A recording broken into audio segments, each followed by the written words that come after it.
I'm Damon Hatfield and this is IGN News. Some scientists have been trying to figure out how long humans could actually be able to survive in the post-apocalyptic world of Fallout. In its latest reactions video, the American Chemical Society ran down the biggest factors you need to consider when dealing with a nuclear detonation. The report reads, time, distance, and shielding are the three main factors that affect your chances of surviving ionizing radiation. You want to be exposed for as short a time as possible, be as far away as you can, and have the most shielding. What does that sound like? A fallout shelter. However, if you don't have access to a high-tech vault, scientists are developing nanomaterials that can resist radiation, high heat, and high pressure. Other options include walls of carbon nanotubes and some NASA-designed radiation shielding. Surviving the initial blast isn't enough though. You need power, water, and food to survive after the dust has settled.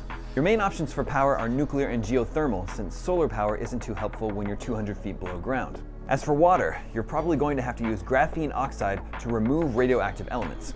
For food, we'd be able to use aquaponics to cultivate crops and fish in a closed water system without the need for soil. For more on the apocalypse, stay tuned to IGN.